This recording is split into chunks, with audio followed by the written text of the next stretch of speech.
இது வந்து Koyambedu bus stand. இவங்க வந்து 2 பேரை வந்து திருநங்கை பிச்சை எடுக்காதீங்க உழைச்சி சாப்பிடுங்கன்னு சொன்னதுக்கு அவங்க பேசுற.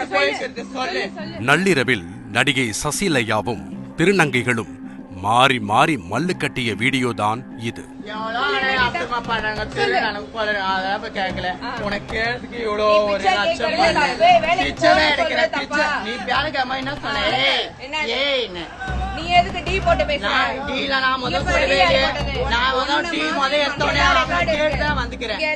சில்லறையை தட்டிவிட்டு நோட்டாக கேட்ட திருநங்கை ஒரு புறமும், உழைத்து சாப்பிடச் சொல்லி சசிலையா மற்றொரு புறமும் செய்த வாக்குவாதம் மொத்த கோயம்பேட்டையும் அலற வைத்திருக்கிறது. நீ வாடி போடிங்கற, நான் உன்னை வாடி போடி சொன்னேனா போய் சொல்ல வாடி போடிங்கற உண்மையா நான் உண்மையா சொல்றேன். நான் அந்த கதை எனக்கு தெரியும். அதுக்கு தகுந்த மாதிரி உண்மையா சொல்றேன். திருடலம்மா யார் பஸ்ல போறாங்க கேக்குறோம். நாங்க திருடலம்மா வந்து தேவலாம் பிரச்சனை பண்றாங்க. அதட்டி கேக்குறோம். அடடா கேக்குறோம்னு சொல்லு. என்ன நடந்தது? யாசகம் கேட்டவர்களை இன்ஸ்டாவில் கொண்டு வந்து வைரலாக்கியதன் பின்னணி என்ன?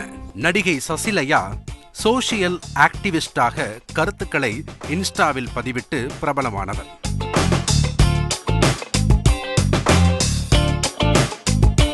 முப்பத்தைந்து வயதான இவர் சென்னையில் குடும்பத்துடன் வசித்து வருகிறார்.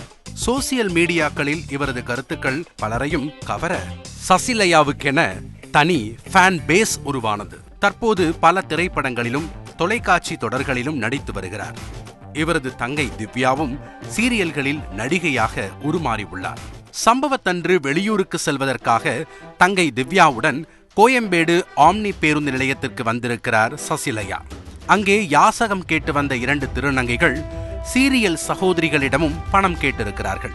அப்போது கையில் இருந்த சில்லறையை அவர்களிடம் கொடுத்தபோது அதை தட்டிவிட்டு நோட்டாக கேட்டிருக்கிறார்கள் அந்த திருநங்கைகள். இதனால் இருவருக்கும் இடையே வாக்குவாதம் ஏற்பட்டிருக்கிறது.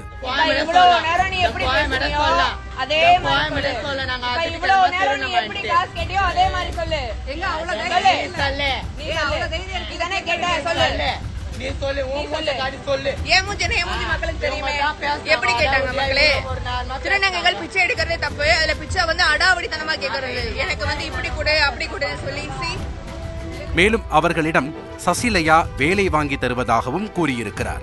ஆனால் அதையெல்லாம் காதில் வாங்காத அவர்களோ பணம் வாங்குவதிலேயே குறியாக இருந்ததாக கூறப்படுகிறது. மேலும் சசிலையாவை வாடி போடி என ஒருமையில் பேசியதாகவும் சொல்லப்படுகிறது. இதனால் கொதித்து போன சகோதரிகள் இருவரும் உடனே இன்ஸ்டா லைவை ஆரம்பித்திருக்கிறார்கள்.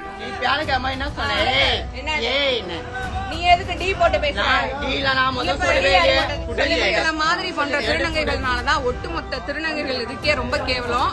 ஆனால் இவை அத்தனையும் பொய் என்று மறுத்திருக்கிறார்கள் திருநங்கைகள்.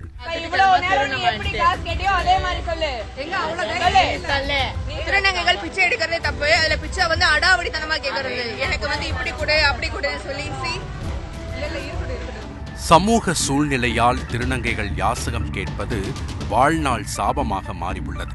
ஆனால் அதே நேரத்தில் தொடரும் இது போன்ற பிரச்சனைகளுக்கு என்று தீர்வு கிடைக்கும் என்று சமூக ஆர்வலர்கள் குற்றம் சாட்டி வருகின்றனர்.